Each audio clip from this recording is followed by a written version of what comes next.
Hi, this is Tom Simpson from Arnold, Maryland. I love soccering, and you are listening to the DU Football Show. Go soccer, guys. Soccer good. There was some serious soccering this weekend, my friend. There was some very good soccering this weekend, especially absolutely. in one game in particular. Yeah, that was a bit of a barn burner, wasn't it? Fucking batshit crazy game. Fucking loved it. Absolute insanity. I loved it as well. But also, the other thing is hopefully you don't fuck up tonight. I won't. Let's start the show. Come on. Born in the land of Bowie, Maryland. Bred to be a fan of fucking Everton. Punch you in the eye and drink your rye. Sam Houston. Sam Houston? Arsenal fans have another Sam. Right day, the fucking Gooner Graham. Stump of a lord. Look straight in shorts. Sam Graham, hey. Sam Graham. Fucking United!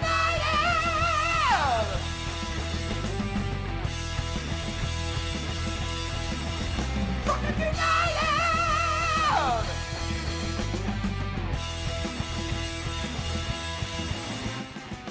Hello and welcome to the DU Football Show, a completely biased recap of the English Premier League as told by two common American schmucks. I am your host, Sam Houston, and across the way from me, apparently Mr. Perfection. I'm listening to it now. I don't have to listen to myself again.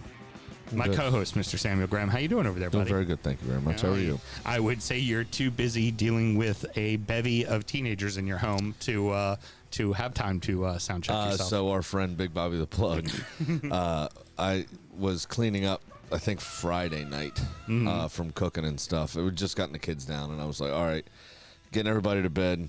Let me finish cleaning up. I'll be on Rocket League, no problem. And give me a few minutes. And gummy kicked in. It took me a little longer to clean up than expected because I was moving a bit slow. And the next text message I got was, "Hey Nick Cannon, are you done with them 47 fucking kids yet?" And what he means is the 47 of your own. Exactly. And, of course, on the ones and twos, we got Producer Mel. How you doing over there, Producer Mel? I am enjoying the wonderful, time of fall. Enjoyed a week off. I've been scubaing. You haven't had a week. You just I had a day off. just grinding halt this show. I don't know. Slamming on the fucking brakes. You know I'm throwing it to you at the start of every She's fucking been show. But every show, I secretly hope you don't. Say less. We're recorded at the DU Public House just outside the nation's capital. You can check us out wherever you get your pods, and of course streaming live every single Monday night. Should you want to chat with us, there is many ways you can. Mr. Graham, tell the good people how they could get in touch. Absolutely. It's at DU Football Show on all the social medias and dufootballshow@gmail.com to get in touch via email. It's just that easy to shut her up. I know. mean, And if you want to get tricked out just like we are, you could always visit the DU Drip Shack. Absolutely, which is on support the show. all of our socials as well. And anyone new checking us out from TikTok, reach out. Let us know what you think. Yeah. You know, that's the whole point of the TikToks and the halftime check-ins and all that fun stuff DM us and is do to all those things. bring you here to check out our show and Ask let questions, us know what you talk, think. chat. Yeah. Tell a joke. We'll tell it. Precisely. I'll yeah. steal it. The old radio term. If you're hearing it from me, it's been said twice. Yeah, at least. Sam and myself will work in the wine and spirit industry and both have a deep, passionate love for all things distilled spirits. So as the red-blooded Americans we are, we vow to have a drink in our hand throughout this show and every single show. Mr. Graham, tell us about the lovely bourbon we are drinking tonight. So this is a bourbon out of Portland, Oregon called Freeland Spirits. A bourbon whiskey finished in Pinot Noir barrels. You told me earlier they source their juice from MGP. 4-year-old juice, you said, yeah? 4-year-old juice, high rye. 92 proof, which gives you 46% by volume if you can't do maths. Comes in a lovely little package. And I know you're not going to tell the story. We won't tell the story, but they're true to their name. If you want to hear what that's about, patreon.com/DU Football Show. Sign up to that $5 tier, and you'll get Soundcheck, our extra show where we deep dive into our lives. Obviously, from amongst other things. Being from from Portland, the easy assumption, the Pinot barrels are from the Willamette Valley. Yeah. And it's Willamette, not Williamette. Yes. Willamette, damn it. Willamette, damn it. And they also do some really fun gins as well. We'll probably break those out when we go on our gin binge in the spring. I like that because they idea. have one that is the best way to describe them is old world versus new world. Like one is very kind of juniper heavy, forward, and the other one's kind of more botanical herb kind of thing going on. It's really, really fun. Both of them are quite tasty. And on the shelf, this will run you about $50. Okay, it's not everywhere. It's just coming to certain markets, so it's not all over the place. But but I'm happy with it. It's a decent little bourbon. Yeah, I thought it was delicious. I normally don't like still wine finishes. You've mentioned that before, and it's actually quite good. It's not as hot as you would expect. Most that I come across, for whatever reason, just present very, very hot and so fruit forward. You're not wrong. You're It's not just wrong at not all. drinking. It just doesn't feel like you're drinking bourbon anymore. I don't think it adds much. I much prefer a dessert wine like a port or a sherry finished whiskey typically. But it's actually quite nice. Yeah, still wine. I think. Do they just do less time in the finishing barrel, you think? Or Yeah, what is it? it's a short finish. It's only 6 months in the in that secondary barrel. For me, I feel like still wine reads better on American single malts than it does bourbon. Definitely. The fortified wines, certainly more so for things like for rye. You know, you think of like that Whistle Pig 12-year-old marriage, which is all fortified wines. All old world Really, really sort good. of stuff. Yeah, that's actually what it was called. Yeah, like when the I old called world. it the 12-year-old old world when I said that. when you said it already, like literally that just one. a few seconds ago. We also like to beat things like a dead horse. No, you're the one who likes to repeat Also, stories who's 5 times. beating a dead horse? By the way, where did that come from? I don't know. These are what the These musings sayings. that go on through your head. I thought this would be happening in your pre-show meeting, which is in the basement of your house. No, I also On the had. throne. By the way, Which, by the way, Taylor, haven't brilliant fucking meme, by the way, in the closed haven't group. shit in that bathroom in a very long time. Ah. It's Julia's bathroom. Oh, gotcha. I only pee down there now. Oh, okay. Well, then where's the designated shit box now? It's mine. My Oh, bathroom. how dare you, man. It's Use horrible. the hallway one. I Use the know. one down by the kitchen. The I did have a very good dad joke at the with the bevy of teenagers at my house this weekend. Was it a good dad joke, or did you just think it was a good dad No, joke? it was fucking excellent. Thank you very much, and it was quick, which is key. One of the young ladies was describing a story, a situation she found herself in, where her AirPods were put into the toilet. Ooh. And I said, "Oh man, did they sound like shit afterwards?" Did you do your Costanza and I'm out? Walked away. That's good. Alrighty. What else do we always need to do, Mr. Graham? Always remember to drink All responsibly. right. Cheers, please. everybody. Let's have a great show.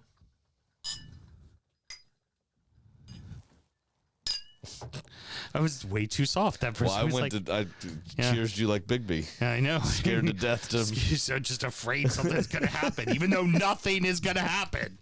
Just the most timid thing in the world. Oh, terrible. We open with a fantastic back and forth match and another ridiculous match with an even crazier post match. Crystal Palace 3, Bournemouth 3, Chelsea 3, Forest 0. Really all cherries in the first half. There were a couple of chances from Mateta, but, you know, cherries find themselves up 2-0.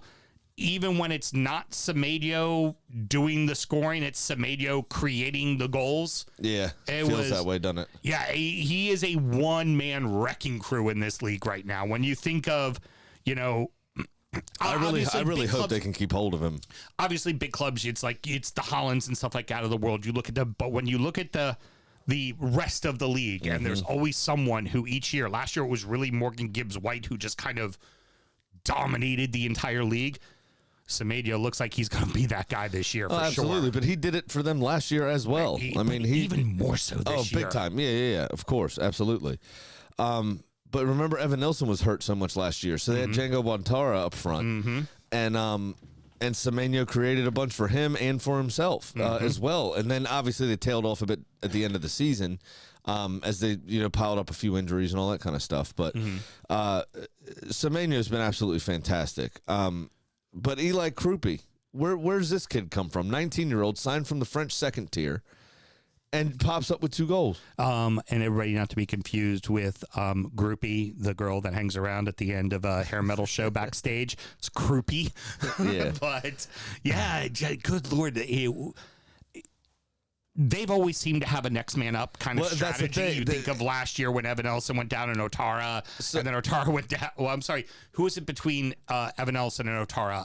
Started with a U. Well, you had Tavernier step up out of nowhere, who like provided, and Clivert as well, who are quite good players, but not a consistent. And there was times when people were injured or out that those guys scored 3 games straight or 4 games straight Right, and stepped exactly. up, even though they're regulars. They contributed extra. But they, was thinking about it, and they seem to be another Brighton, another Brentford now, where they found this again. This kid was playing in the French second tier. Evan Nilsson's hurt, and Araiola's got a phenomenal system and a phenomenal, obviously the confidence he puts in the players. He says, "Go out there, you're going to be my guy today. Go do your thing," and he fucking didn't he? Well, and then couple that, I feel like you have the scouting team then goes out, finds the right person that fits that system as well, and just kind of constantly making sure you're retooling with those players. And if that player is still a little green and not ready to go, like in the case of Brighton, you just loan them out. Yeah. Right. And then Or sell them to Chelsea for a huge how profit. many of those guys, the one that comes to mind particularly is Matoma, right? Remember, he had that great breakout year, and we're like, oh my God, signing of the year. No, not signing of the year, because he was signed the year before. Right. We just didn't know who the fuck he was. Exactly. Like, Yeah. And that's what you need to be doing as a club is signing people who may contribute a little, but they're the guy next. They're the next guy. They're the next guy, right? And you're doing that, and they know they're the next guy. It's get in, learn the system, do the thing, become the next guy, have a couple of great seasons, boom, get the big move to a big club, and you're suddenly making, for $75 million, right? Yeah. And you're making 200 fucking grand a week, Exactly. right? Like that's what you do, and you're playing Champions League, and Bournemouth is doing it perfectly. And it's you come at it at halftime. There was the 2 chances from Mateta. But that was it. Like it was. Well, yeah, and one of them I think he should have taken. To be quite fair. Oh yeah. That man scored a hat trick. He should have scored fucking 10 goals. He should. Yeah, he should have at least had 5. He should have at least had 5. Yeah, but 4. Obviously, you come on to that last chance of the game was the easiest one of everything he faced that day, and that's the one he's. I mean, that ball still hasn't come down. No shit. That thing went into orbit. But we go into the second half, and yes, please. Oh no, you're right. It did happen just as the second half started. So we go into the second half, and Bournemouth pushes it a little bit. It looks like, oh shit, this might be out of hand quickly, and then suddenly you have the foul. Right. I think Senesi was a little lucky, a little fortunate to stay on the pitch. I don't disagree. I've seen red cards given for less. Yeah. For me. But I do think it was the right call ultimately. Yeah. But, it's that age-old thing that we say is you don't give the referee a decision to make. Fair enough. I think it was on a knife's edge for his day ending a little early. So I think a lot of factors play into it, right? Is one, you can tell on the slide, the first foot doesn't even get him, right? The first leg doesn't even get him, and Sarr is already going over like he's been murdered, right? Right. The back leg absolutely gets him. Yeah. Sarr way oversold it. Oh, yeah. Way. Like, sometimes everybody talks about flopping. There's an art to it. Like, there is. You've got to do it the right way. And he's rolling around like he is, like, his leg has been broken in 2. Which also can't take 2 more steps. Right. After you get clipped. Exactly. And don't start to go down when the first clip misses you completely. Or if you're going to do it, you do it like, there was another one. Was it Yorkeresh, maybe? Somebody spun a defender and got clipped, and it could have been a penalty. I can't remember who it was now. Right. I think it was because he got a shot away. Yeah. I think it was. But he ended up falling down. But it took him, like he was, arms flailing, head was down. Right. Right. Kind of trying to keep his balance. And the only reason it wasn't Yorkeresh, because Yorkeresh got a shot away when it happened. It was somebody else. Yeah. But he did that kind of classic, trying not to fall, but you're running and way off balance and your head's too far forward and then ends up going down 2 or 3 steps later. Right. That's the only way you can do that. But in that case, also, you're never going to get the fucking call because you didn't go down. True. Now, the other thing, too, is there was a defender in the center. Mm-hmm. So that does lend to the There was a maybe covering not- defender there, right? Right. So I feel like ultimately the ref got it correctly, but I also don't disagree with you, Graham. We've seen less called. Oh, yeah. We've seen it called. Like, I mean, yeah, that was a big 6, and Bournemouth had done that to him. Probably would have been a red. Like, you It know, could be. You know, like you could see the way those things play out. But fortunately for him, not a red. Fortunately for Palace, it completely galvanized them. And the next thing we know, it's 2-2. Right. Like, like that. Yeah, it was 2 to 3 minutes apart, Mateta's goals. Excuse me. And then Palace just turned it on.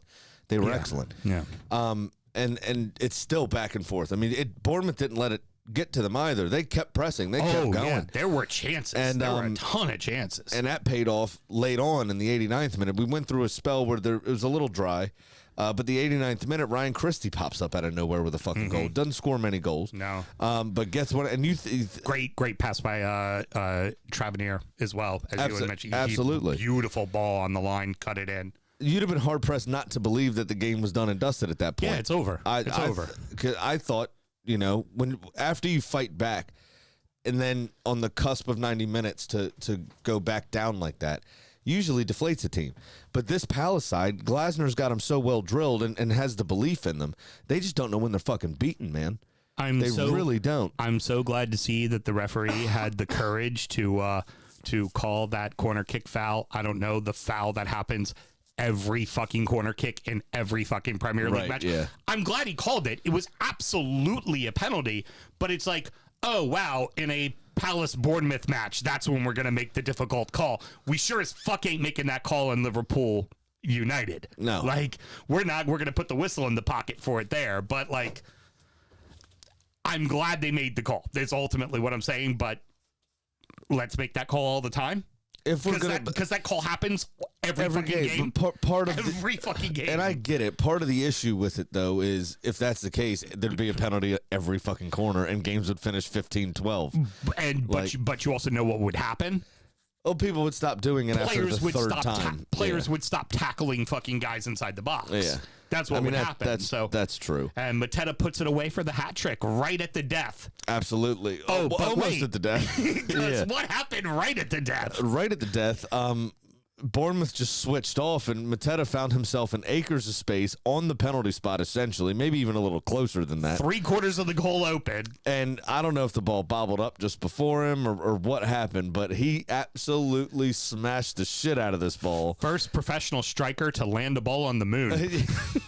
I don't know. It might have been Harry Kane's penalty at the World Cup. Maybe Mars. Yeah, he fucking annihilated that ball. There's no way. That thing went flying into South London somewhere. Yeah, it just There's gone. no way it did. Gone. Yeah. Insane. and that was probably ridiculous. His easiest chance of the entire match. I know, and the worst part about it is you scored a hat trick, like honestly, and you were down 2-0. You escape with a point, but really should have been all 3 because of that. So it's almost like you walk out thinking you had a bad day. Yeah. Because you couldn't finish that last chance when ultimately you're the only reason your team were even in the fucking game. You scored a fucking hat trick. I felt horrible for him. And your team played piss poor in the first half, and you walked away. My halftime check-in was talking about how bad Palace looked and how it's okay to lose to a team like Bournemouth, but not in your building. Not like that. And then halftime came around and boom, everything fucking changed. Yeah. Absolutely. What a fucking advert for the Prem, by the way. 100%. There's a reason why this game opened the show and not the Northwest Derby, because this game was fucking better. It's better. Yeah, it was absolutely way fucking better. 100%. And this next game was not very good, but it's what happened after the game that we have to talk about. But we're going to go ahead and talk about the game first. It wasn't that Chelsea were good. It was really more so that Forest were bad, and everybody was Chelsea like, didn't even need to be that good. That's exactly right. Well, and that's the commentators key here. And the commentators were like, "Oh, Forest just isn't taking advantage of their opportunities." Like, I don't think they know how to score. Like, they've forgotten how to score. Great, you have opportunities. At least put them on fucking target. They weren't putting any of them on target. Right. Open in the box. Open looks at net, and they couldn't put it on the fucking target. Stop saying they had a better half than Chelsea. They didn't. They just didn't. They created a little bit more, but they didn't do anything with it. I mean, they were all basically half chances, as you say. Yeah. But Ange. All right, so we go into the second half, and of course, the kid, I can't remember his name, starts with an A, the one who scored the header, the first goal. Andre Santos, wasn't it? It might have been Andre Santos, yeah. I for some reason didn't write it down. Yeah, it was. I could find it quickly. Header, no, it's okay. It's because really, it's more to talk about all three goals collectively, right? Yeah. That goal, wide open in the center of the box, nobody fucking marking him on a simple cross in. But that's what you get with Ange. Yeah. We saw that with Spurs. That's a reason they finished. There is a reason they finished in 17th. The free kick. Neto hit a good ball. He absolutely hit a good ball. Here's the problem. The wall legitimately divided in two. It was Anchapong. Or Achampong. Yes, the center back. Yes. So he scores the first one. The second one, like I said, Neto, it was a good enough shot, right? Sells could have done better. Sells probably didn't see it till after it got past the wall. The wall that, like I said, parted like the Red Sea. Yeah. Like, the ball's coming at me. Yeah, but if Let me move. But if you're getting a hand to it, you should be saving it. Because didn't he got more than fingertips on it. He got both his palms onto it. Yeah, but it's got to be better. But it's also, if the point of a wall is to stop a fucking ball, and the ball was coming at them, and the wall separated.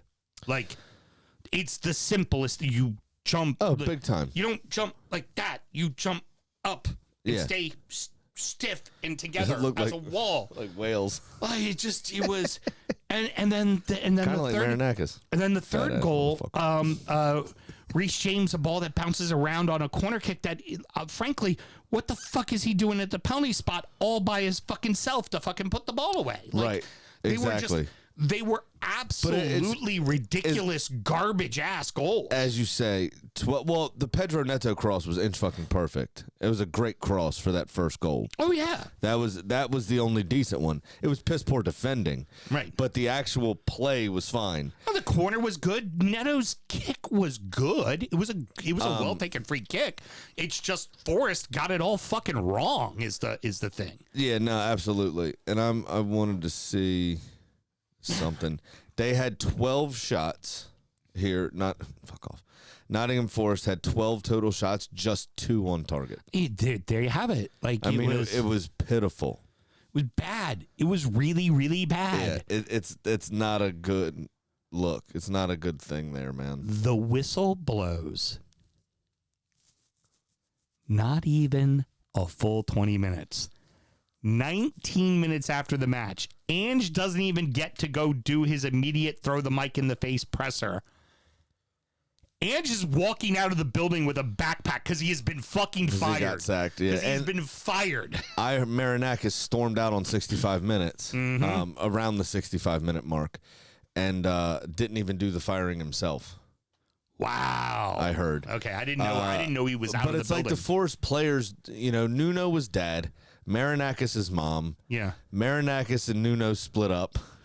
They get stepdaddy Ange in, and then they don't know how to behave. They don't know how to act because they've got a new father figure. And it's like, and now Sean Dyche is leading the running. And then they had the two. Well, now they brought in the angry drunks new daddy. Yeah. It's gonna beat the shit out of him on the fucking training Here's pitch. the other piece to that. Did you hear Marinakis' comments where it's like, I'm kind of torn between Sean Dyche and Roberto Mancini.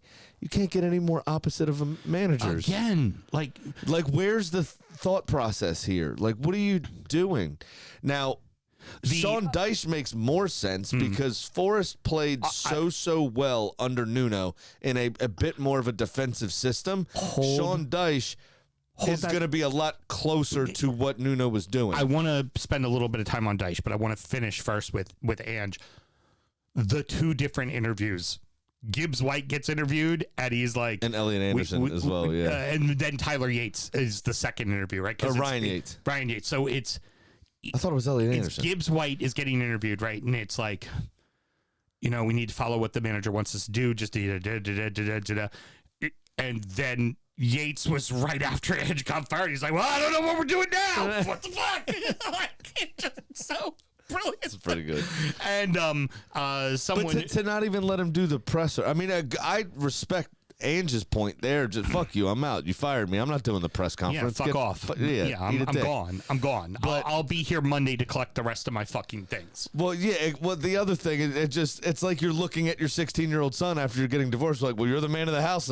Go out there and answer the questions. Yeah, fuck off. You're the team captain. When Mommy kicked me out. Yeah, I'm fucking leaving. Especially in the case of Yates. Yates is like a Seamus Coleman type, right? Been there for fucking ever. Be like, you go fucking talk for the team because I'm not. Yeah. I just got fired. Deuces. Some of the fake quotes that were coming out were very funny as well. There was one about because Postecoglou's not a small guy, right? But making fun of Marinakis' weight, which probably didn't happen, right? But it'd be really fucking funny if it did. Now, with Dyche in mind, before we get to Dyche, the one thing we're not going to hear that needs to be said is Marinakis needs to say he got it wrong. That it's on him. You're never going to hear that. There's no Because- fucking chance. And for their supporters, I feel for him because you have someone that's willing to invest and do the right things, but it's also very Dan Schneider like from back in the day with the old Commander skins. Oh, yeah. Be like, oh, I'm going to buy Albert Hainsworth. He's going to be a complete fucking shit show. Yeah. Like, that's the kind of thing. It just didn't. And the other thing was, as much as he touted Ange and all that kind of stuff, it was, and he's Greek and he's risen the profile of Greece and we were friends before this and all of this kind of shit. And then Ange himself in his own press conferences, like the first one was like, oh, when do you expect the players to start understanding your system? And he was like, by Wednesday. Like, you're just inviting this pressure onto yourselves. Oh, yeah. Why are you doing that? Yes, absolutely. You know, and there was no thing from Marinakis that came out just said, listen, me and Nuno couldn't get along anymore. Him and Edu don't get along, and I've invested more money in Edu. Yeah. This is why we're doing this. Right. There was I just have to do this. radio fucking silence. So then everybody just lets it speculate and lets the pressure of the situation grow, and it just becomes this terrible cauldron. Well, and also who takes whose side in all of it. If you're left with just here's what happened, you look at it and you go, well, here's a manager that was doing nothing wrong that got him to fucking Europe. Exactly. Everybody's going to take his fucking side. Oh, by the way, a proven track record in the Prem. Even though we didn't do well at Spurs, still a very well-respected. Nobody doesn't like. Everyone Nobody likes talks Nuno. shit. Well, and the other piece though is Spurs. His time at Spurs is kind of like Graham Potter's time at Chelsea, right? Where they were so sporadic and so kind of knee jerky that no one's holding that against you. Right. That's why Graham Potter got another job. Exactly. Right after that. That's who also found another job again. Yeah. Obviously made his name with Östersunds in Sweden. They actually, under his tutelage, visited the Emirates in the Europa League a few seasons back before he took the Brighton job. But he's now the Swedish national team boss. Yep. Where his name still means something. But you had that kind of situation with Nuno where there's only 4 games into the season. Right. Remember when he got sacked?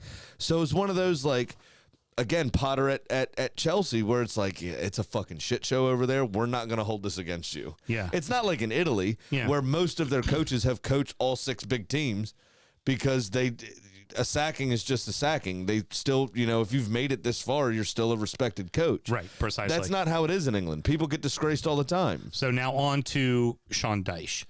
Probably the guy he should have hired right after Nuno was let out the door. Anyway. This was because this it's is the most similar system, style of play, like you said. Yeah, precisely. He's going to if the locker room is at all disenfranchised, they won't be with him because he will get their fucking attention. Yeah. If someone wants to lollygag or be a jackass, he ain't gonna fucking let that happen. Right. Like Sean Dyche will run your ass into the ground. He will. He's old school hard knocks guy. Now here's the thing. If the plan for Forest is we want to be competing for European spots, you do not have the right guy for that job. No. But right now, what you do need, because we've mentioned this multiple times before, never in the Prem has a team had 3 managers and survived. Right.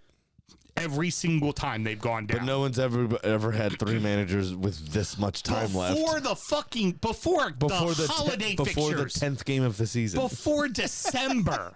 Before December, it's normally, I talked about this too on the halftime check-in, was normally it's like someone gets fired around November and then someone gets fired around March or April, and then the last guy is just, managing a sinking ship to watch it go down slowly as opposed to just dive to the bottom. Everybody likes a train wreck. Right. And that's typically the case. In this case, Dyche is taking over a team and it's not even fucking November yet. Yeah.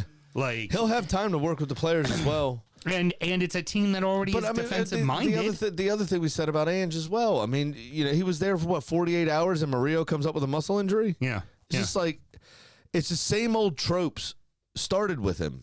Literally from day one, essentially. Yeah. The same old things happen. But it just, the whole thing just smacked of a poor decision to begin with. I'm not going to name names, but one of my liquor stores owner and the manager didn't get along very, very much. Mm-hmm. From the time that I knew that they had issues with each other, he worked there for 4 more years, and that liquor store remained a still profitable business. The owner, who was a not absentee owner, he still came in and did stuff, but not as often with this manager in place, knew that guy was still good for his business. Mm-hmm. Kept him in situ and just stayed away a bit more. And he made a boatload of money off of it. Yeah. So, great. This is where Marinakis isn't a good owner. Mm-hmm. You're supposed to force Edu and Nuno to work together, and instead you pick sides and made it untenable. Right. And then fuck Nuno off. And this is what happens, man. The players, the fans obviously clearly loved him. They did everything, and this is what you end up with. And now they don't know their, ass from a hole in the ground. So, does Forrest survive? I'm not sure. I think they'll survive now because they have good players there. Mm-hmm. I think they'll survive because Dyche will set their defense back up. They'll be smart again. They won't be as open and ridiculous. They'll at least know what to do. But before we go to break, another Chelsea player was sent off. Yes, definitely. There's got to be some sort of record of somebody associated with the playing staff being sent off in consecutive games. And I include the coach in that because he's on the touchline and makes the decisions. But that's fucking funny. Them getting sent off is almost as consistent as you saying the same story twice in weeks. Sound checked yourself, you know that, bitch. Throw the rules and the haircuts. It was the end of the thing, so we had to bring it back up. Throw the rules and the haircuts out the window. And with the Northwest Derby, Liverpool have now lost 3 in a row in the league. Manchester United 2, Liverpool 1. I mean, this United get an early ass goal. This was the best half of football under Amorim since he took over almost a year ago. Mm-hmm. They were decent in the first half, but Liverpool, I don't know how much of it was United. They did turn the screw a bit, but a lot of it had to do with how poor Liverpool were. Mm-hmm. I mean, Mohamed Salah was misplacing passes left, right, and center. They can't survive this with 2 people that don't defend. And that's what they have now is 2 people that don't defend, in Salah and Isak. Yeah. Isak looks like a square peg in a round hole. Mm-hmm. No preseason. It's a lot of things are wrong at Liverpool. And, goals that are scored late are still goals. That's fair dues, right? You have to play the full 90 minutes, okay? Right. So that's fine. But if you looked at the performances, we said this weeks ago, them first 4 or 5 games of the season where Liverpool were rescuing games, they didn't look very good. Also, how do you get rid of a right back who can't defend and sign another right back who can't fucking defend? Yeah. It's like so bad he isn't getting minutes. He isn't even in the team. Yeah. The guy that you've already had there is in the team. Yes. Who's a better defender than both of them. Exactly. But it's horrible, man. A little bit of debate with the first goal there. Yeah, no foul in the play. Because it was Van Dijk that hit Alexis McAllister. Mm-hmm. It wasn't Mbeumo that hit him. But the referees are under instruction that if there's a head injury, they are to stop play. I don't think the first goal should have stood. It doesn't matter that it's your own player that knocks you out.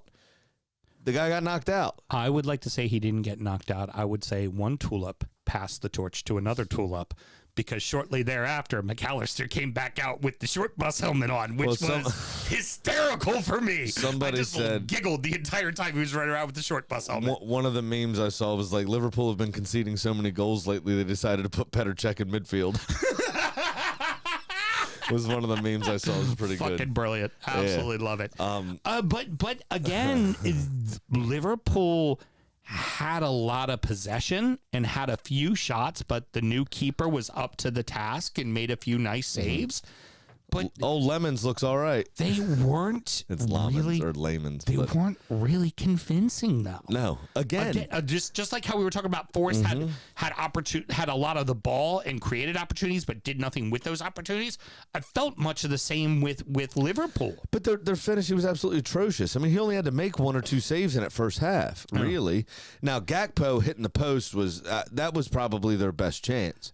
Gakpo had me scratching my head because he hit that one off the post, right? Then he hit another one off the post in the second half. Then he scores the goal, and then he completely whiffs on one in the body. It was just like, He had a weird day. what the fuck are you doing, dude? But the other piece to this now is this is the second game in a row, maybe third game in a row, that they've started with largely the same team that they played with all of last season, and they still look disjointed. So I don't know if these Ekitike seems a good player. I mean, we know what Isak's done, but it kind of seems like maybe there's a ego issue with that front three. Salah doesn't look half the player he was last season all of a sudden.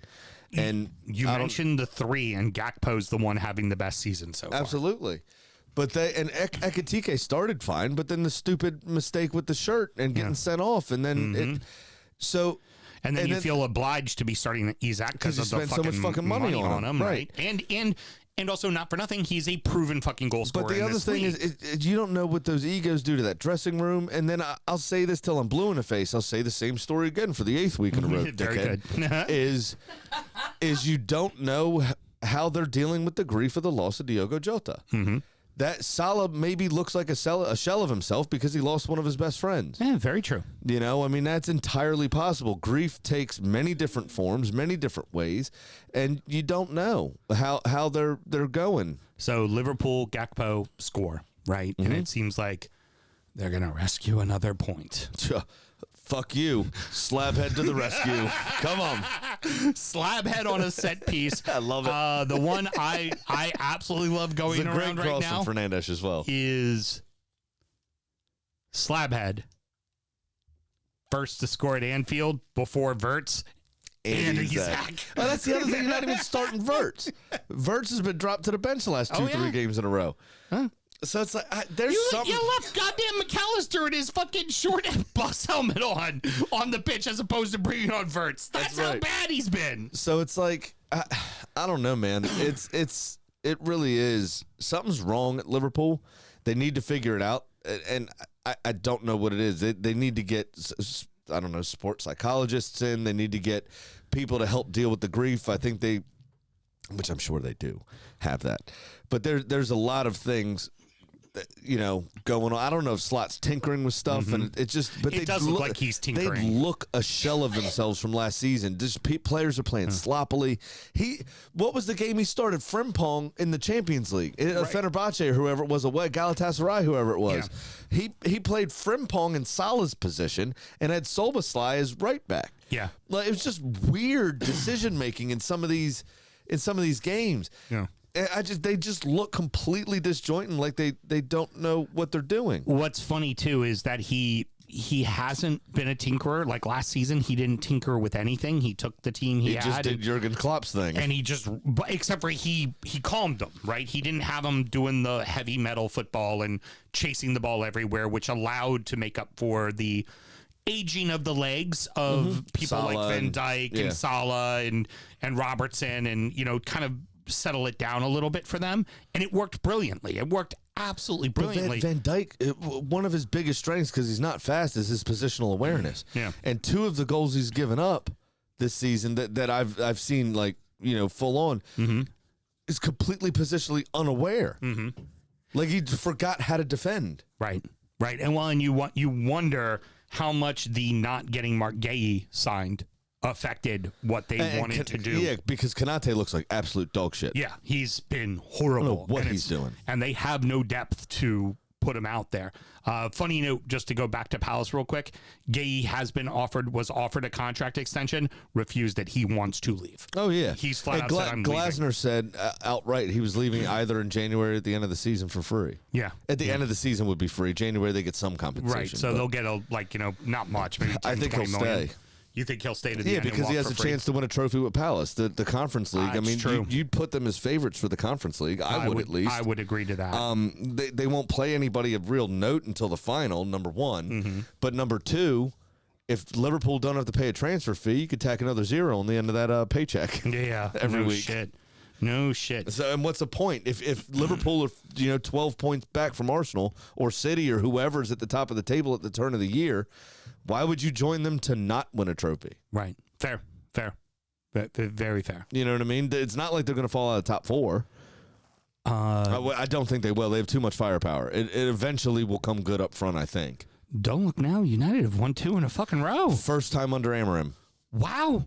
And who's giving it the big licks online? I know you saw at least some of them. Is our old boy Mike. He's very excited about that. Apparently thinks our show exists solely of to United. talk of Manchester United. Yeah. It lets me know that Mike doesn't listen to the show that often because we very rare, normally we just laugh at him and move on to the next topic. Well, exactly. And here, the other thing is he's very excited. Bitches forgot who we are. I mean, climbing to 9th is a hell of an achievement. Fucking well done. Fucking well done.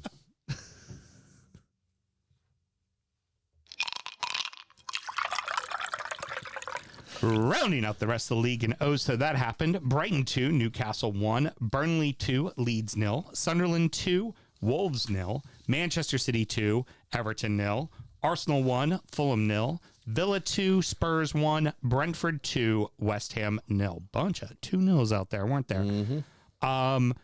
So we got the good Seagulls this week? Yeah, we did.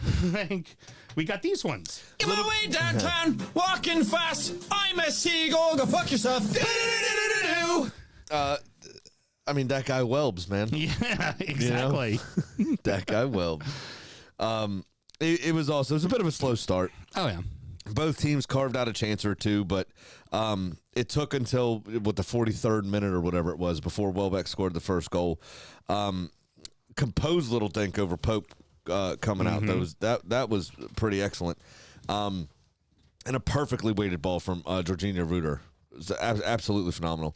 The start of the second half, Brighton were scrambling a bit. I mean, Newcastle came out with the bit between their teeth, to be completely fair to them.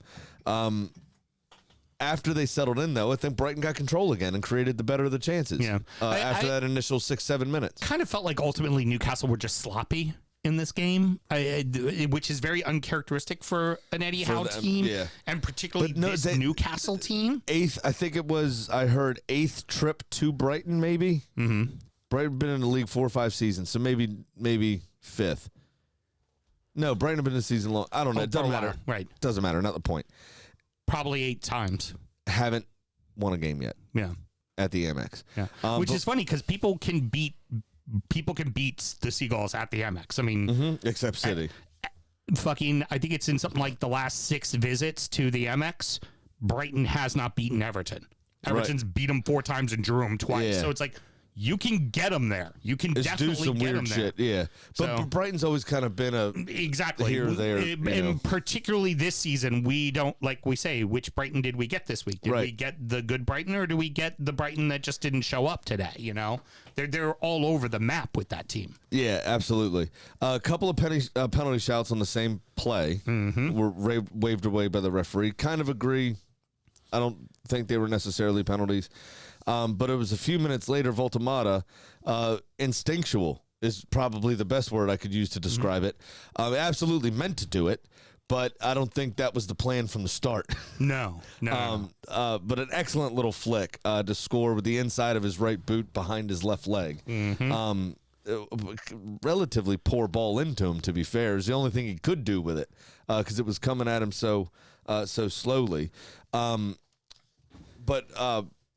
Brighton survived a bit of a scramble in their box and then go down the other end of the field and kind of had the same sort of situation. Hit less people, right? But it seemed just as chaotic. Oh yeah. And then fucking old man Welbs comes in, bang, fucking get out of here. What are you on about? We got it. Yeah. Really good second half for me. I mean, it was said that the game started off fairly slow and it took a long time for Welbeck to find that goal. That second half was played with blood and thunder, and I loved it. I thought it was great. And kind of what you're expecting from two teams that are going to be somewhere between 5th and 10th. Yeah. Right? Like, this league is very fucking even. Very fucking even. I think you can't. Something's wrong at Liverpool at the moment. Right. But with what they did last season and largely the same squad, you can't write them off yet. Right.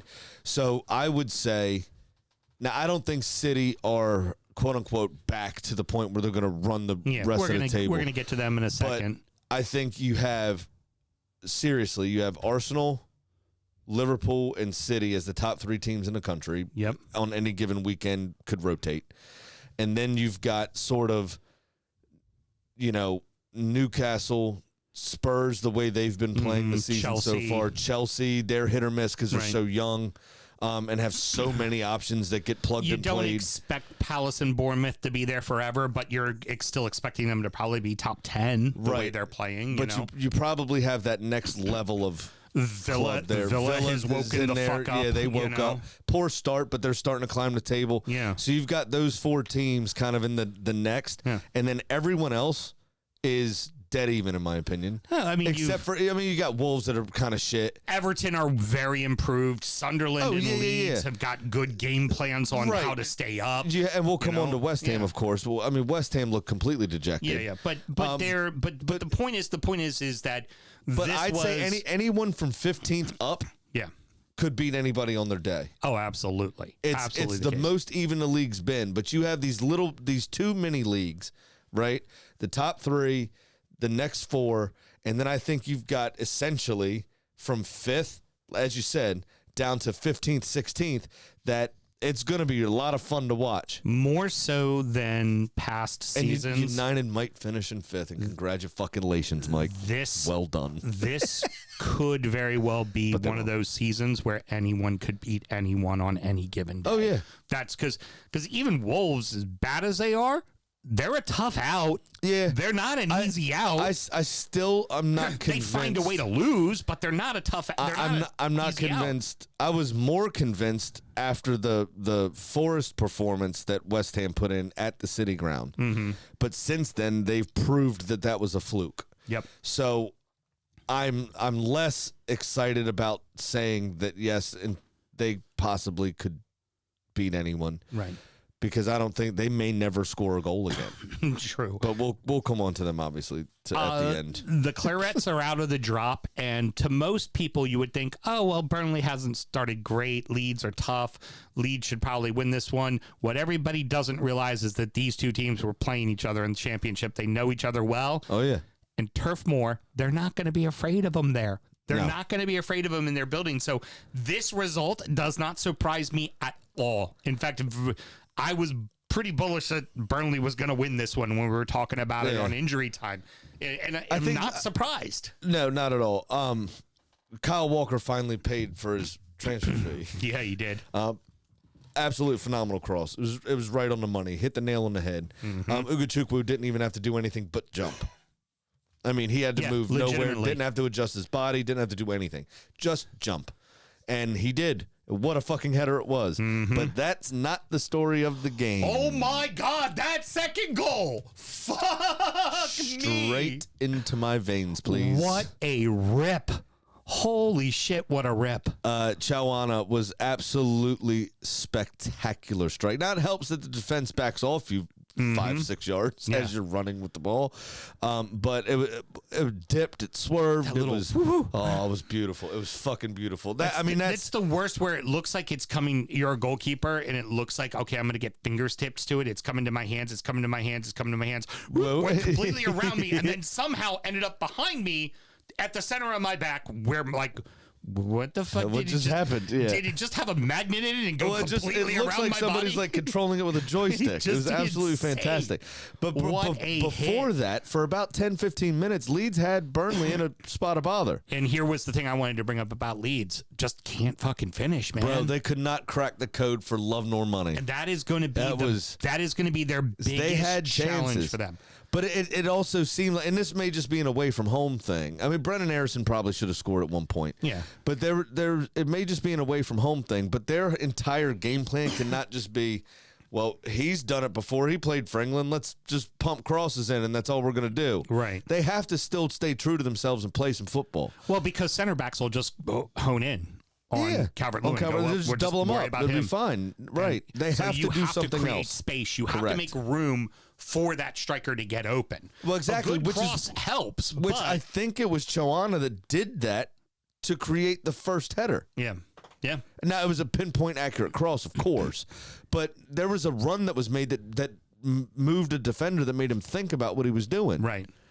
So I would say if this was Farka's got to focus on that topic. when this is at Ellen Road, this is a 2-0 win to Leeds. I feel like that this is they're going to swap 3 points each. Potentially, like, yeah. That's kind of what I feel it's going to be. And I'm not surprised at all that Burnley got this win. This isn't for us to go, oh, Burnley are out of the drop. They're staying out of the drop. They're probably going back into the drop. But on this day, they looked great. They did exactly what they needed to do. And that's all you can ask And all of a three team. promoted teams are out of the drop now. For a team that wants to stay up, that's all you could fucking ask 100%. of them to do. All right, Mel, you're laughing at something. What's so damn funny? Taylor in the chats. A spot of bother. Did Graham just turn into Winnie the Pooh? And there's a guy, James McKinley, that really wants you to know that he's watching. Oh, very cool. What's up? That's somebody from the TikToks, I believe. Well, there you go. Oh, nice. He really wants you to know he's watching. Well, thank you. Welcome. Nice to moving see on. you. Moving on to yet another 2-0 win. Black Cats are just great at home, right? That's all there is to it. But you would have thought the Wolves would have shown up with a little something more, and they really showed up with nothing. Because is Strand Larson still hurt, or did he play? I don't know. He played. Did he play? I mean, they look like they can't get on the ball anymore. No, well, they can't because you don't have Cunha anymore. Well, that's true. That's that- exactly. yeah. You don't have Cunha. That did help. That's exactly it. But Sunderland, what a lot of these managers have done, and I mean, I said this about Palace earlier, right? And this is kind of what happens when you have these sort of mid-table traditional clubs, is you push them, they end up still losing or whatever, right? Mm-hmm. They let these moments, these goals, these disallowed goals, these things change their demeanor. They let it deflate them. You know what I'm saying? Mm-hmm. Sunderland had a goal, maybe two disallowed before they actually scored. They don't let it deflate them anymore. Right. They go, you know what? We have this, but for a quarter inch or whatever. Right. We're going to keep pressing. We're going to keep going. And that's where somebody like Xhaka and then Labrie come in, and they keep the players motivated. They keep them on song. And they just kept pressing. And eventually, you've got Mukiele tiptoeing through the fucking tulips. You know what I mean? Beautiful. Thank you. Very well done. His name sounds like ukulele. Yeah, well written. Thank you very written. much. Ultimately, Tiny Tim Mel. Okay. Ultimately, for Sunderland, if you are going to stay up, this is precisely the game you have to win. Mm-hmm. They won it. Yep. I mean, I'd like to give them more credit than that, but you win the game, you have to win. Well, and you need to make sure at least one Premier League team finishes behind you in the table, along with the other two promoted sides. They've found one that's going to finish behind them. Well, here's the other thing. I mean, they've got a lot that are going to finish behind them because I think they're above United in the table at the moment. Yeah. But what they're doing here is they're making their home stadium a fortress, which is massive, right? But they're winning the games they should win, and then they're eking out points at other avenues, like beating Forest, for instance. Right. That's a bonus. Yeah. Right? That's a bonus 3 points. Drawing a Villa with 10 men. Exactly. That allows you a little bit of wiggle room. It allows you to go on a 2-game, kind of winless, situation right. while you figure stuff out, or you have a little injury or something to a star player. That sort of thing is huge, and that's what they're doing, right? It staying up is the same as losing a title, right? Arsenal didn't lose the title. Against the top 6, they performed. It was the 2-0 at West Ham at home, right? Yeah. It's the loss to Fulham the year before, or the draw with Bournemouth, right, the year before that. And that's why we finished second 3 years in a row. This is how you stay up. You get those results to go in your favor, right? That's how you do it. And it's the teams that are in and around you. This should be a relegation 6-pointer, despite where Sunderland are in the table. Right. It is a relegation 6-pointer because you don't expect them to stay up. Right. And they got the 6 points. Yep, they got exactly what they needed. They got exactly what they needed. And a wonderfully named player scoring a goal, and I love it. I am going to make it real quick about Everton because there's not a lot to say. Everton made it tough. That's a moral pat on the back is what you could say. They probably should have They had an opportunity to finish a couple of times, and they didn't. Beto should have scored. Yeah, that's absolutely the case. That chance went begging. For that pissed me off. anybody that's new, whenever one of our teams lose, we do a shot of Malort, which is widely considered the world's worst alcohol. I'm doing the barrel-aged version, so it's muted. Because muted a little bit. And Still the reason sucks. the reason why I'm doing the barrel-aged Malort is because at the start of the season, I looked at this and knew this would be a week I'd be doing a shot of Malort. So as far as Everton go, that's really all you can say. Big setback. Jared Branthwaite came back to training, re-aggravated the hamstring, is going to require surgery. Oh, fuck off. So now you're at least 2.5 months. Now, the good news is fucking Keane has been playing a blinder at center back, arguably one of the best players on the pitch so far this season. But your backup center back is your starting right back because you didn't bother to sign a fucking right back. So, we got to get Grealish in, man. Yeah. Here we go. And I think that's part of what happened here. And you go ahead and talk about City. Well, Grealish can't play against his parent club, right? And I think that changed y'all's fortunes. You held your own. 0-0 first half, and Jordan Pickford didn't have to work very hard. Been a minute. Jordan Pickford didn't have to work very hard in that first half. I mean, y'all held your own. Obviously, worked his motherfucking ass off in the last 10 minutes of that game. Exactly. I mean, City are always going to have the possession, right? I mean, you're never going to really stop that. But you dealt with them fairly well. I mean, they were pretty quiet. Holland especially was pretty quiet. This is the perfect example of what it is Holland can do. Be anonymous an entire match. And then in 5 minutes, you're down 2-0, and it's 2 goals that he scored. And it's just what he can do. It is what he can do. It is insane how good he is at that. Very quickly, want to pull this up because does it say exactly? So as you say that, it does. 11. He only had 29 total touches in the game. Yeah, 2 goals. 2 fucking goals. That's what he does. He's had less than that before and scored a hat trick. 2 goals. Should have scored 5 if it wasn't for the fact that Pickford was standing on his head. This one drove me nuts. The commentators on the first one that he missed. He did have 4 shots on target. The first one that Pickford slowed him up and he ended up kicking it wide because the other 2 are the ones that Pickford straight out saved. They're like, yeah, it just Holland got a little ahead of that. It'd be like, give credit where credit's due. The keeper came out and disrupted his ass. And I know when he's got them little toothpicks for arms, that's a hell of an achievement. Exactly. Well, he waves them around and you get fucking distracted by him. You're like, you start giggling and next thing you know, you kick it in his chest. But God, I don't want to go on too much of a tirade. It's a lot of rage bait right now on the internet talking about how because Pickford doesn't play for a big club, Pickford shouldn't be the number 1. Would you all shut the fuck up? Everton are a big club. And also let's start the list of all-time English great goalkeepers. Gordon Banks won a World Cup. He is number 1. Only because of the World Cup, arguably, though. Number 2 statistically is Jordan fucking Pickford. I think Jordan Pickford might be number 1 statistically. Most doesn't have the trophy. Most penalty saves, most shootout saves, most shutouts in a row, most saves for a fucking key. Like he's like, stop fucking shitting on him. He's a good fucking goalkeeper. Arguably one of the 5 best in the world right now. He's that fucking good. Stop it. And for us, good news, we just re-signed him to 4 fucking years. He doesn't want to leave. He wants to stay at Everton. I have 2 words that I'm going to say to you right now. And before we go to the next game, Yes. there's something else I have to bring up, but it's not related to Everton. Ashley Cole. Oh, yeah, I know. Ashley Cole. Yeah, exactly. Thank you. The best left back the game has ever seen. Thank you for centering me. Ashley Cole, because I said so. That is... Thank you, random guy on the internet. I didn't know that. Statistically, there's 2 that have better stats than him. And one of them's a fucking Liverpuddian, and I'm willing to admit that, too.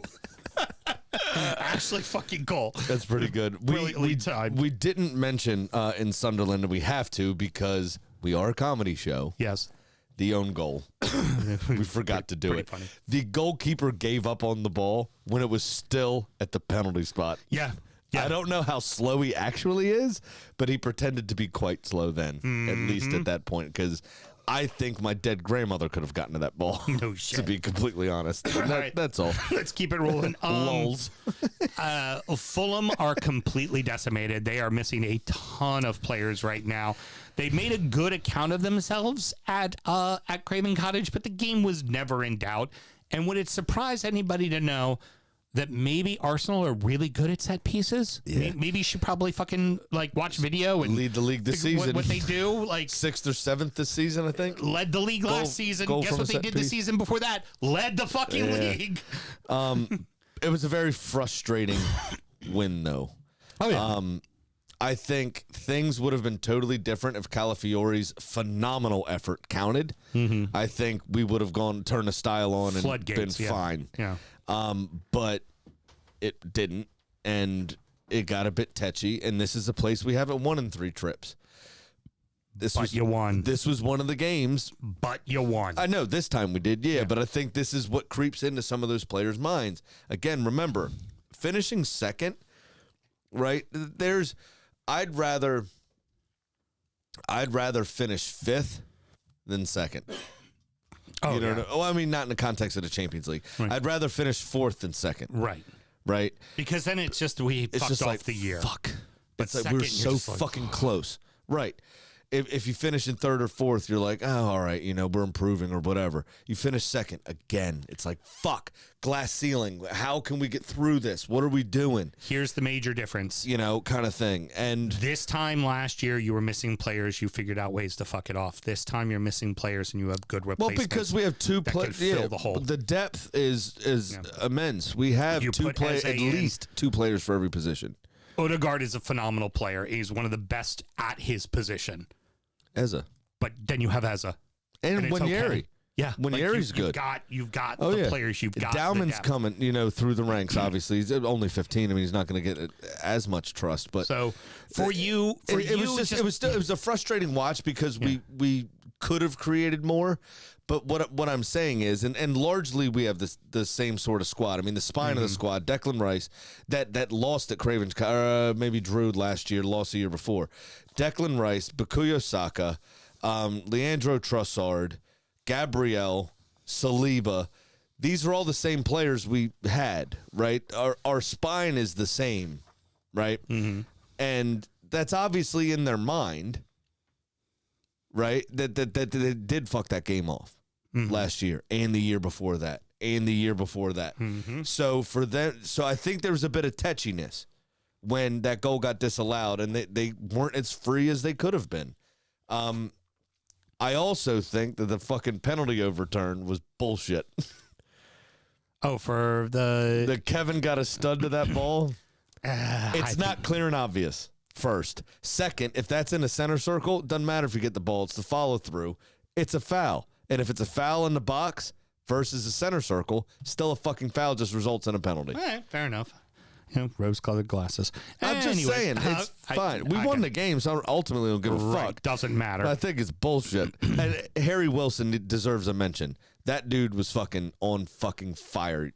Like I said, Just couldn't finish. They're hurt. They're very hurt. You can tell. But Harry, he took his chance. He took the bull by the horns there. He's one of their better players. Fulham can take out of that, like, look, we could have gotten dog walked today, and we didn't, and we're surviving. You know how you have that forehead vein? Mm-hmm. Did you see Marco Silva screaming at fourth official? Oh, yeah. Fucking neck veins were immense. He is a passionate Portuguese. His neck veins bigger than my dick. Yeah, no shit. Bigger than my dick. Alrighty, keeping it rolling. Villa Tottenham. This was a fun ass watch, man. It was, except for it's Tottenham. I hate watching Tottenham. Yeah. Well. Here's the thing, and Mel, feel free to join in because obviously this is your side.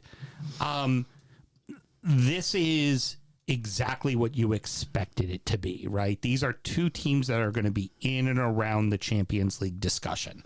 They're probably not a top 3 side, either one of these teams, but they're certainly somewhere between 7th and 4th. And Villa are finally finding their sea legs. Mm-hmm. And I don't, Interesting because the game's played on land. Yes, I know. But at home, Spurs want to win that, especially going up 1-0. So there's disappointment in that. But also, Tottenham still kind of finding their way. Let's not forget, Tottenham were dreadfully bad last year. They spent a lot of money and got themselves a very good organized coach who very quickly turned them around, right? So for me, like, this isn't an awful loss for Spurs. You would have rather gotten a point because it's in your building or even all 3, but it's not the worst thing to happen, right? Losing at home to Bournemouth, even though Bournemouth is a good team, is far more angering than losing at home to Villa. Morgan Rogers is finally turning his England form into his club form because that was a spectacular hit, wasn't it? Mm-hmm. It was a rocket. What a fucking hit that was. There was at least 4 goals this weekend that could have been goal of the weekend in any other weekend. If it wasn't for the Burnley goal. Exactly. It just... there was a few phenomenal fucking strikes this weekend. It was excellent. Some absolute rips. And, Mel, relieved to finally see your teams deciding to play professional football in the English Premier League, scoring goals and shit. It was nice to watch them. And that's with Buendia and Watkins not coming on until the 60th minute. Okay. I've never seen anyone nutmeg themselves with a bouncing ball, but Mateus Tell figured out how to do it. Yeah, no shit. It was weird. He completely whiffed. I gotta say, for me, with Buendia. No, Buendia's hit was phenomenal. Yeah. Get fucked. Both Villa goals were great. Seriously? I love that guy. Keep him as a super sub. I love Emiliano Buendia. It's phenomenal. I would start him in Europe games, right? But make him super sub. In the Prem, keep him fresh. He completely changes what Villa 100%. present as a side. It's and I think if you started him, he'd be, but if you made that, if you had to sub him off later, what are you bringing on that offers something different? And you don't have it. So for me, he is 1,000% at the 60th minute when him and Watkins came on. I looked at Sam and I'm like, "Oh, we've got this." Oh yeah, no worries. Rooted Vicario to the spot. It was that good of a strike. I mean, he didn't know what to do, and I might I'm be actually wrong. disappointed Watkins did not also get a goal. He could have as well. Yeah. Mm-hmm. I think Van der Ven maybe covered and got a deflection on it or something. Yes, but that was the one he Van der Ven absolutely got could have. Just a little kiss off the post too from Buendia there. It was phenomenal. Malian start. Go move it back and forth. Do what you did before when you had Duran. Right. Keep Watkins honest. I'd like them to do what they did before. Because there's Marco Bizzat. Yes, true. Marco Bizzat. You have plenty of competitions. Those guys can get plenty. No more questions. Can get plenty of minutes and can get plenty of opportunities. Yeah. If Watkins isn't getting it in the net right now, rest him. Let him play in the midweek in the Europa League. Let him, you don't have to start him and keep him out there. If you got a hot hand, let the fucking hot hand play. Absolutely. Yeah. As you should. I mean, we don't know what their contracts say. We don't know what pressure Right, they're of course. getting from their sporting directors, from the owners who spent the money. Right. All that kind of stuff as well. But you absolutely should. I mean, first and foremost should be, you know what? And for all of Jim Ratcliffe's failings, take it back to United for a second. For all of Jim Ratcliffe's failings, now I know he was somewhat injured when he showed up, but Ruben Amorim hasn't looked like he's been getting in trouble for only starting Šeško twice in the league since he got there. Right. He's been starting almost anyone else up front. Yeah. $99 million or whatever it was for him. Yeah. If for anything, Ratcliffe at least trusts him. You know what I'm saying? What you got for us, producer We're Mel? going to take a little pivot from the regular programming because we have somebody new in the chats, Adam, who says, as an Englishman who goes and supports Fulham weekly, what makes you guys support the teams you support? Oh, okay. Mr. Graham, why don't you go first with Arsenal because you've been a supporter of your club longer than I have. First, since we were talking about Villa. Yeah, go ahead, go for it. I was going to give you the We're the fucking talent, dickhead. I was going to give you the honors of going last. Now go ahead, Mel. Ladies first. That's all right. God damn. It was that Simone showed commandeered. Dude, it was fantastic. It was the promotion match. I hadn't picked a team yet and had been producing the show for about 2 years and had been stubborn about it. And I sat and started reading the history and started watching them play. And by the end of it, I declared myself a Villanista. Yep. And there was the very next season they were playing Watford, and I knew the score of the game before she did because I could see it on the internet. And I was on the phone with her. She gotten done talking. Newcastle and Everton had just drawn 2-2.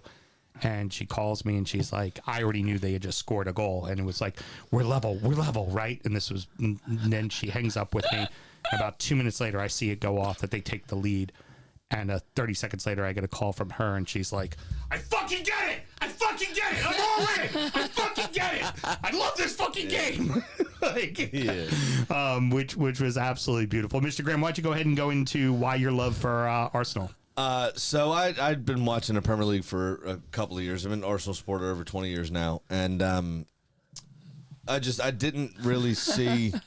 I'd always found myself kind of attracted to them, right? Just in general. They played the game how I thought the game should be played. It was the beautiful game. It was the precursor almost to Pep's tiki-taka, really. I mean, they were knocking the ball around unlike anything I'd ever seen before.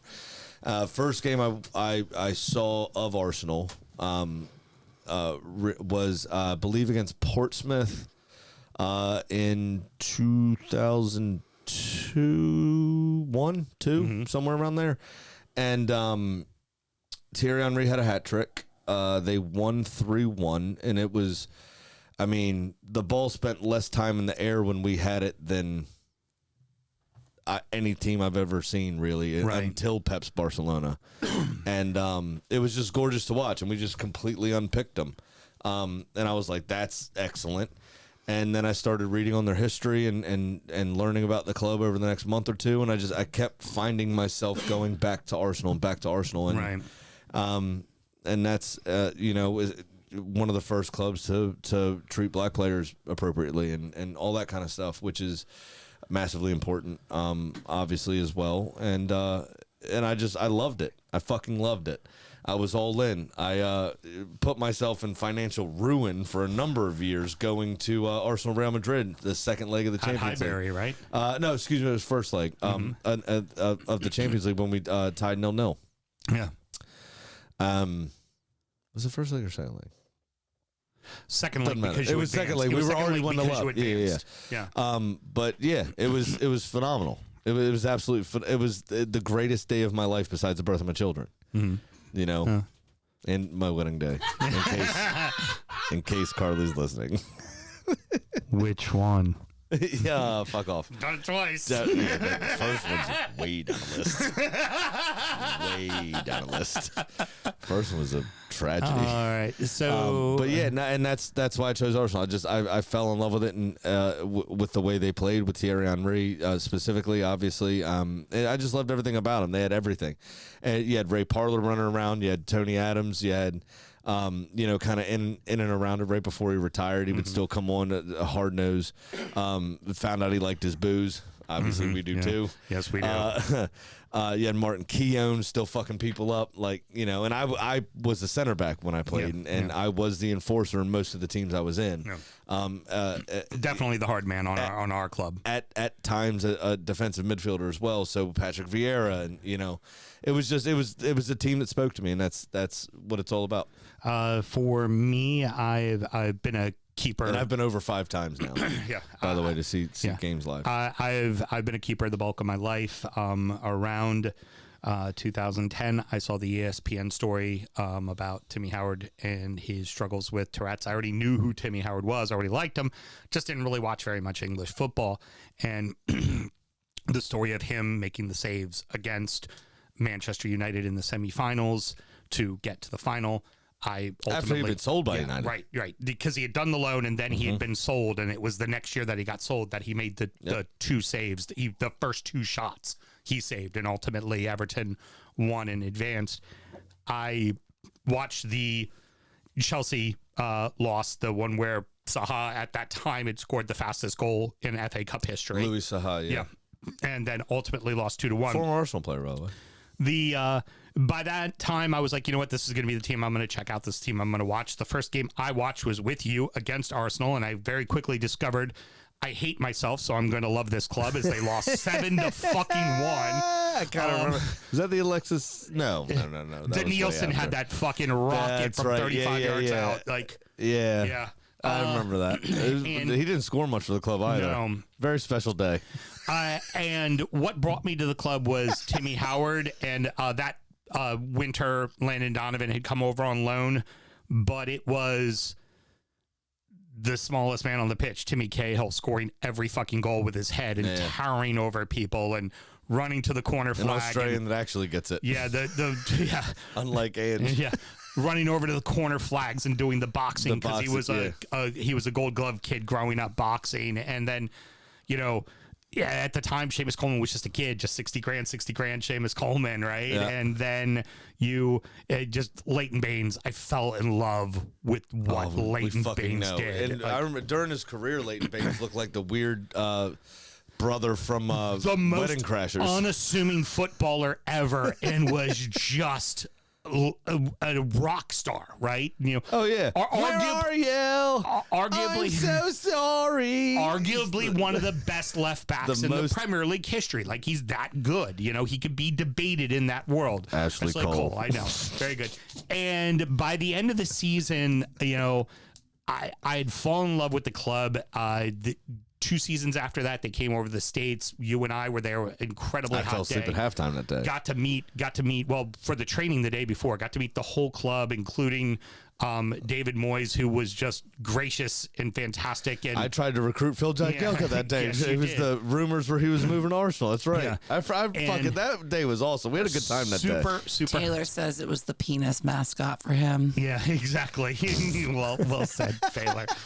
And by the end of the season, I was full blown. I was all in. I've been over twice now, and every time they've come to the States, the last 2, I didn't go to the Orlando during COVID, and I didn't go to this summer series because I just couldn't work it into the plans. Yeah.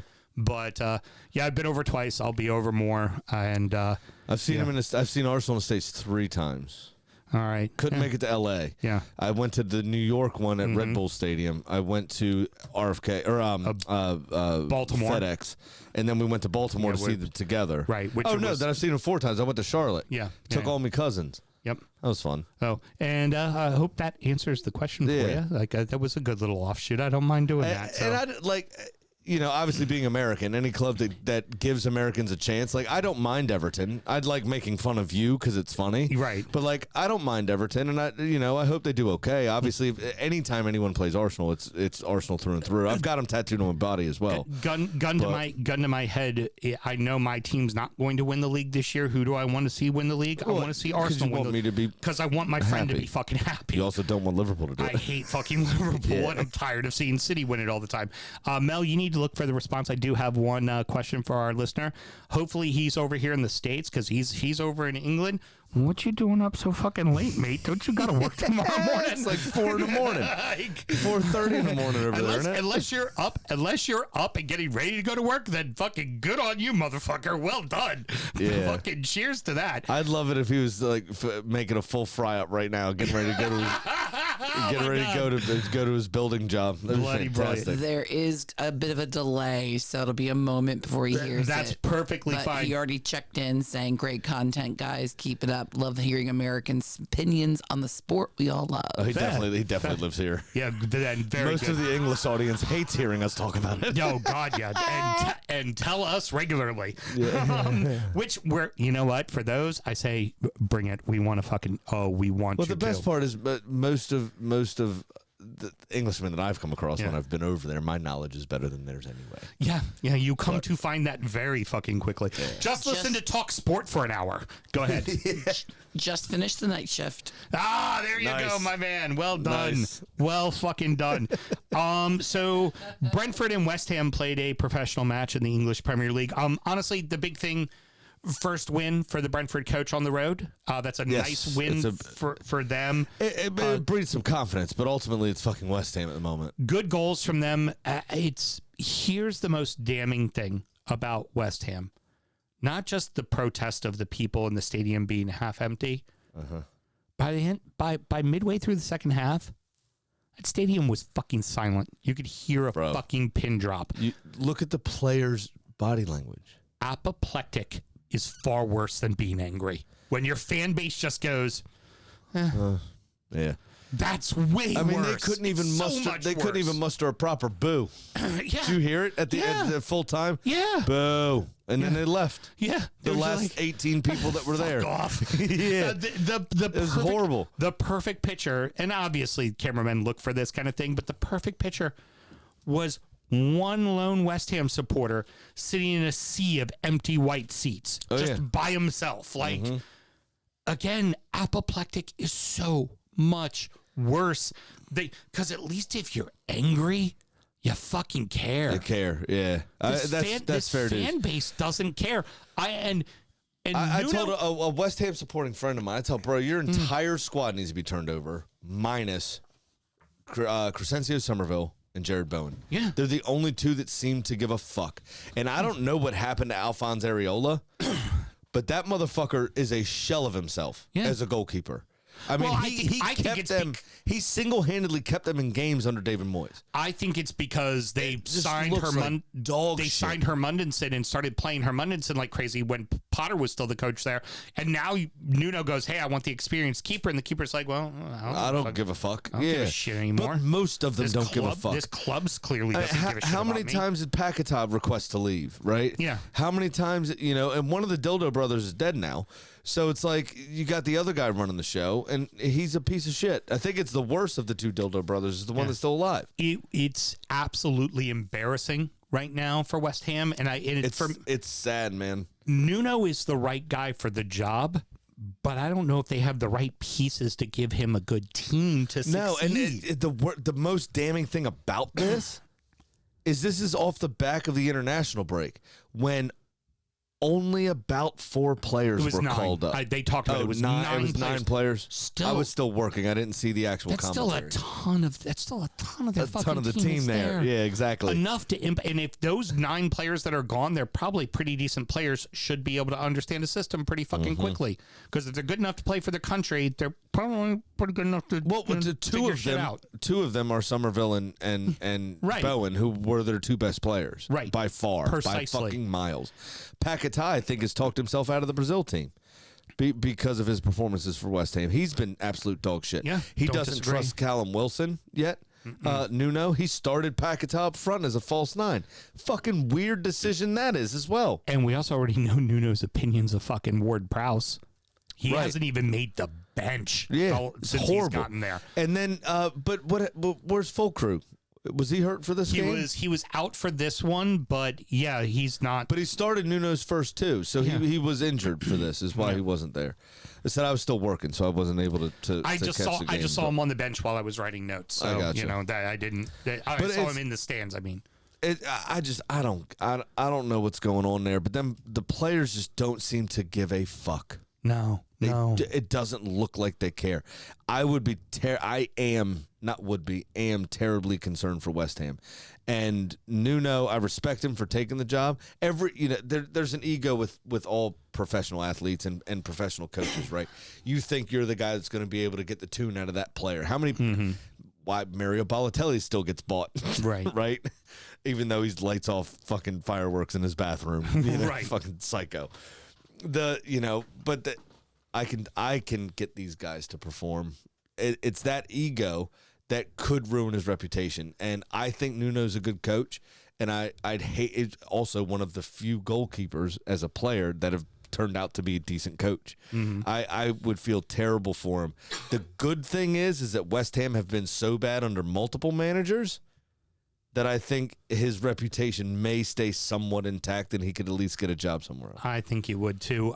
For me, it looks like a team full of players that don't care if they go down. But what's even worse, it's a fan base that doesn't even care if they go down. No. Sure money.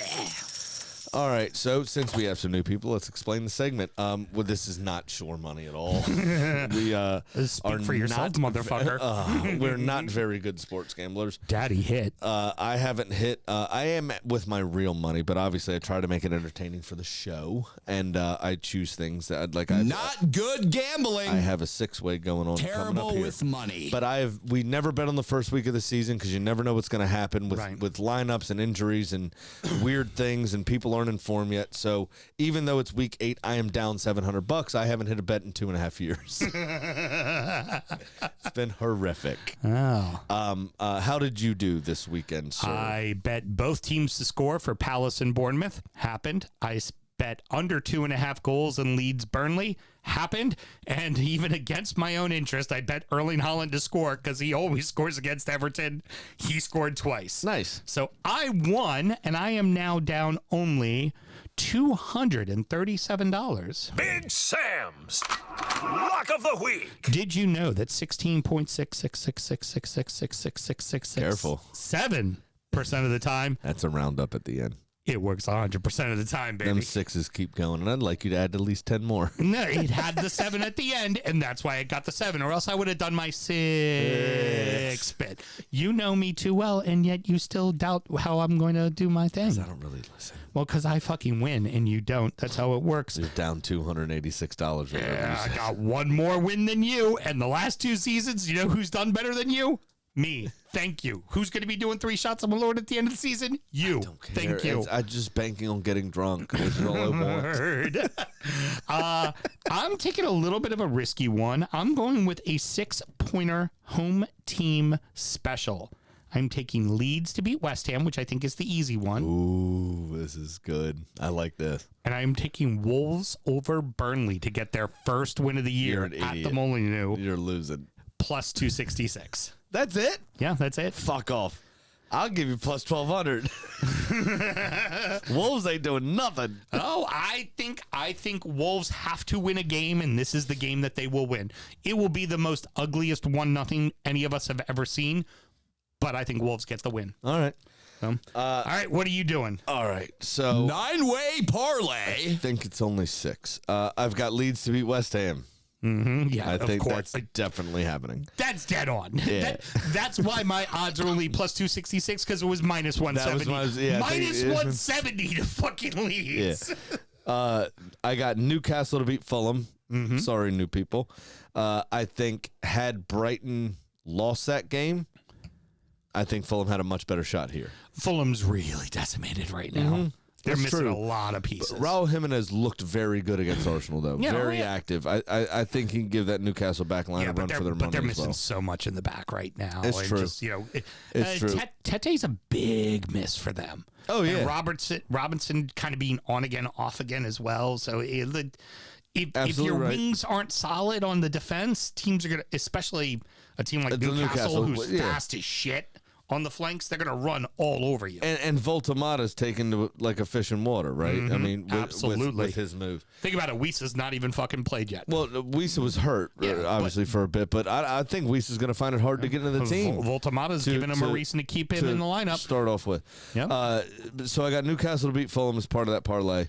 I've got Chelsea to beat Sunderland. I just think they have too much talent.